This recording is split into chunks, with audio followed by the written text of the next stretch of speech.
Vamos continuar com a leitura e comentários do artigo Princípios de Geração Mecânica de Viveiros em Aquicultura, parte 2, artigo de autoria do Dr. Claude Boyd. Vamos falar agora sobre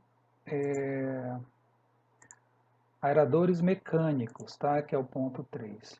Aeradores mecânicos aumentam a taxa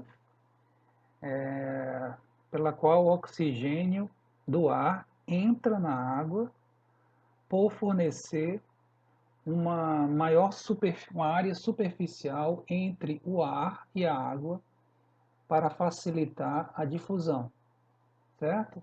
Esses aeradores mecânicos vão promover essa alteração física, tá?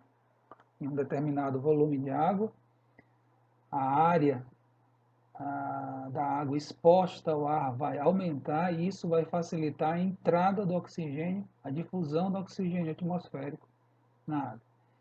Esse aumento da área superficial pela aeração mecânica pode ser conseguido por dois métodos.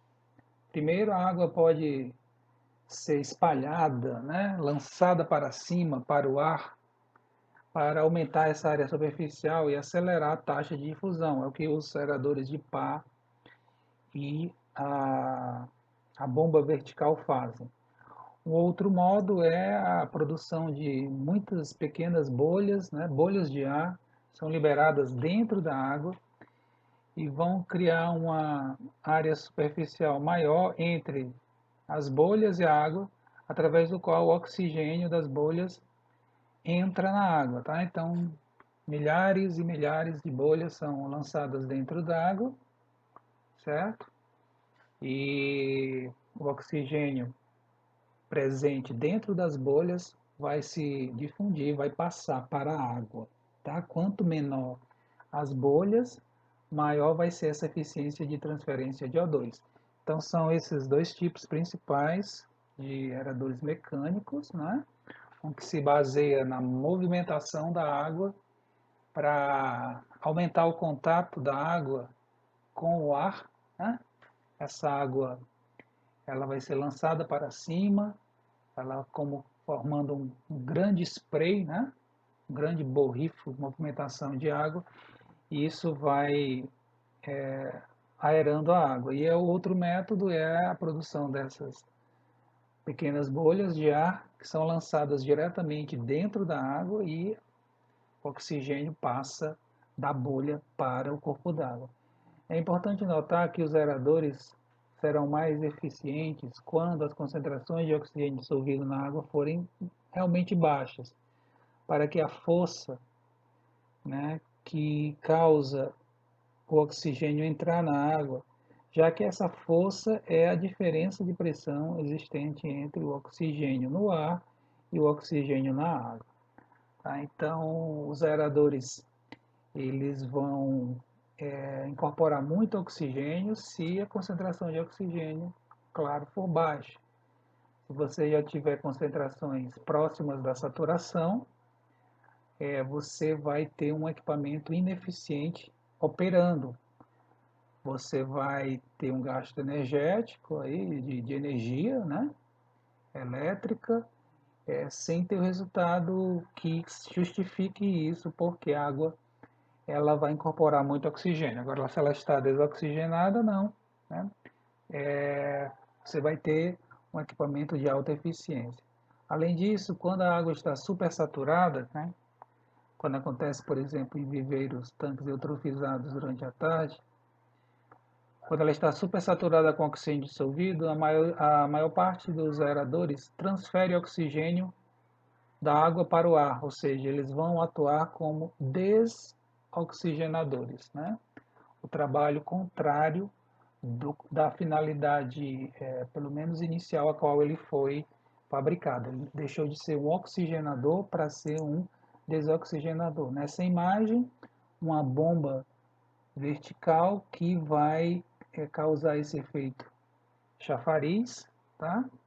Vai puxa a água por baixo, bombeia para cima, tá? Ela vai ser espalhada, né?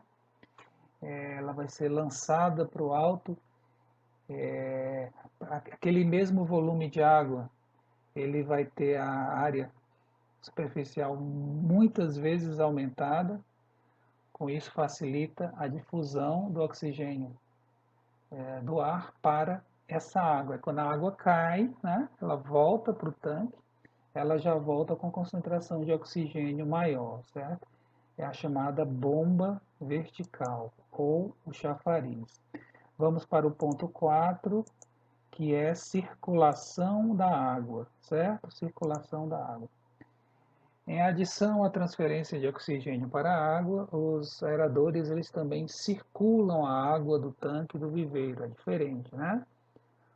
É importante oxigenar, mas é importante também movimentar e circular essa água.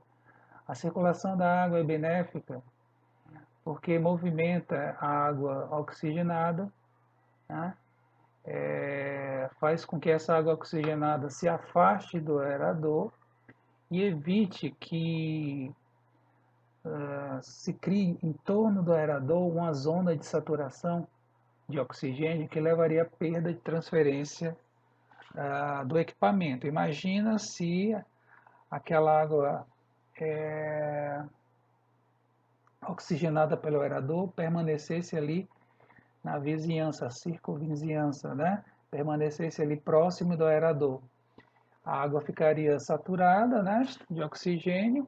À medida que esse equipamento continuasse o seu trabalho de movimentação da água, não haveria quase mais incorporação, afinal de contas a água estaria saturada de O2. Mas isso não acontece, porque além de ser um oxigenador, é um circulador de água, tá? Esses aeradores mecânicos, ele oxigena e circula. Ele oxigena e empurra essa água adiante, ela se afasta do aerador, então mais água desoxigenada vai ser trabalhada, né? Vai ser lançada para cima, no caso aí, do aerador, da bomba vertical e do aerador de paz, e isso vai manter uma boa eficiência em transferência de O2. Uma outra importante benefício da circulação da água pelos aeradores é a prevenção da estratificação térmica, né? Você ligar o aerador durante a tarde.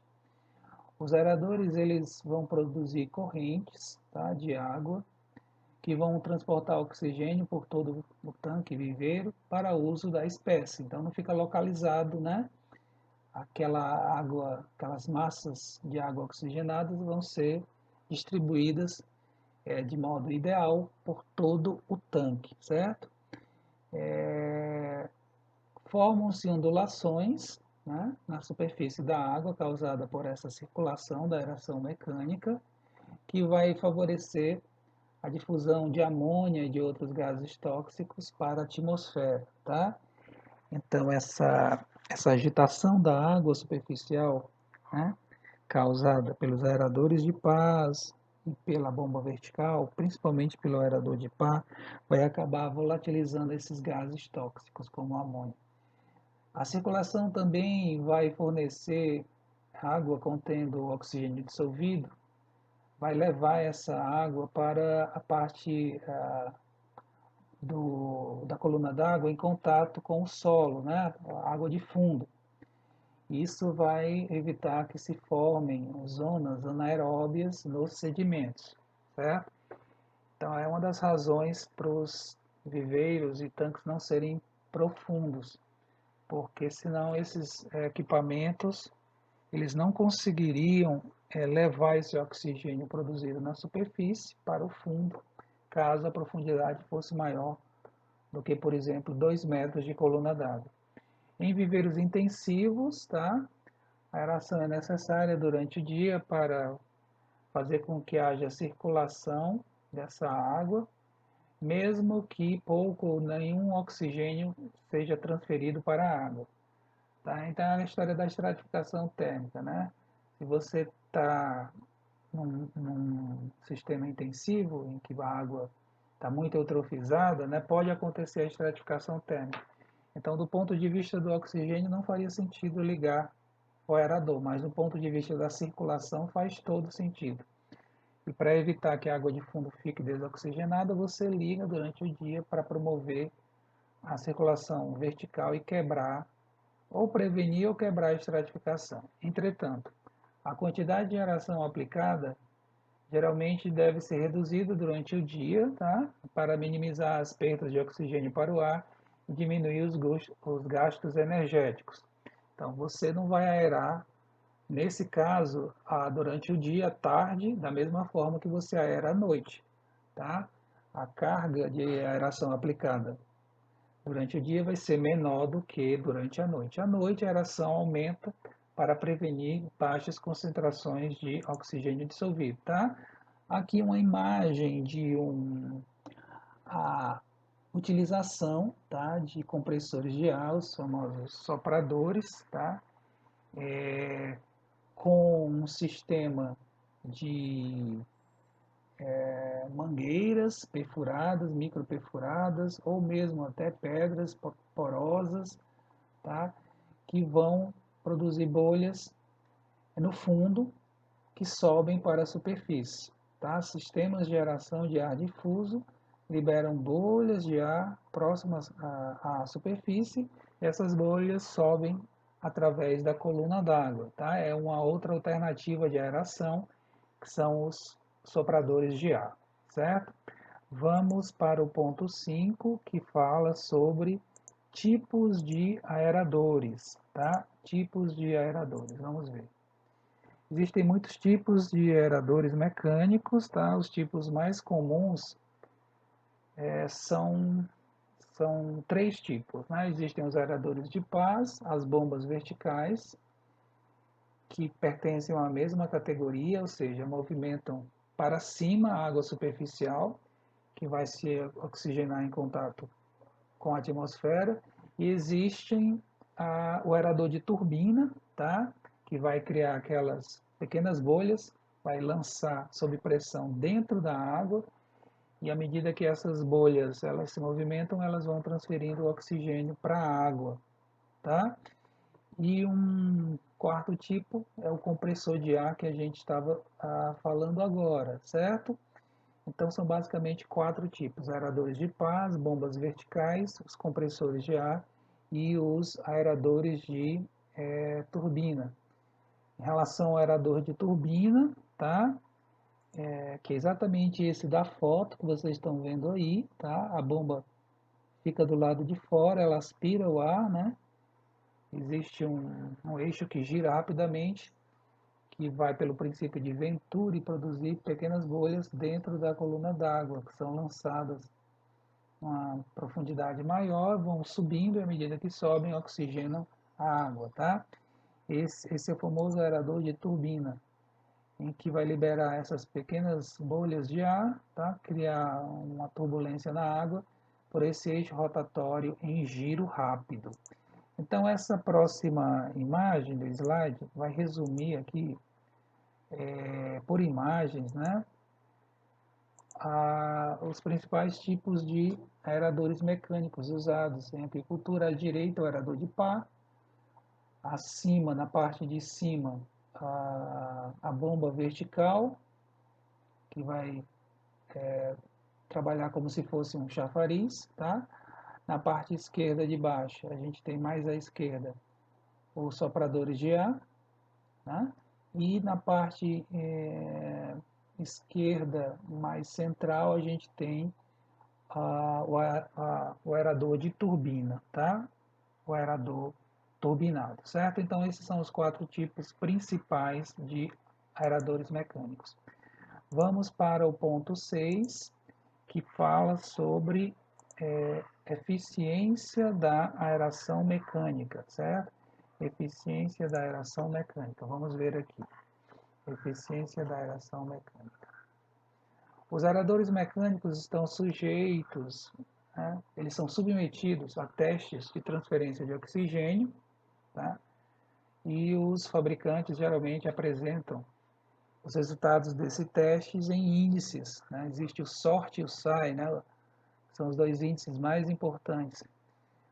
Então, vai ser apresentado o resultado desse teste como taxa padrão de transferência de O2, que vai falar sobre a eficiência do aerador, tá? Taxa padrão de eficiência do O2. Essa taxa de transferência é a quantidade de oxigênio que um aerador vai transferir para a água por HP por hora, Por exemplo, taxas, taxas típicas de transferência de oxigênio para aeradores usados na aquicultura variam de entre 1 e 2 quilos de oxigênio por hora por HP, tá? 1 a 2 quilos de oxigênio por hora por HP. Digamos que você tem um aerador de 2 HP, essa taxa padrão de transferência vai ser 2 a 4 quilos de O2 por hora, tá?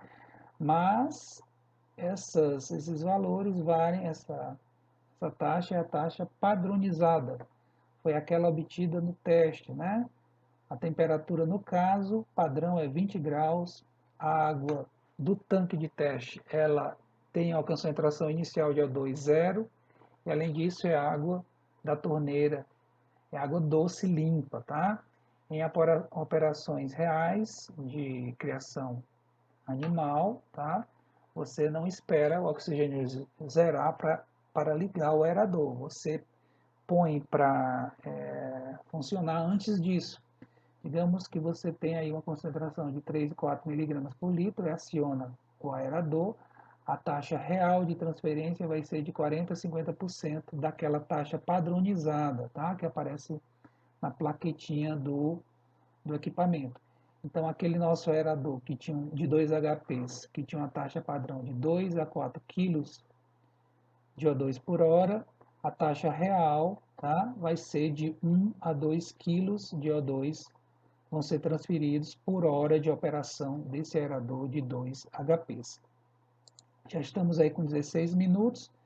Vamos dar uma paradinha aqui, logo a gente continua com a parte final que fala sobre aeração e produção aquícola, tá? Até já!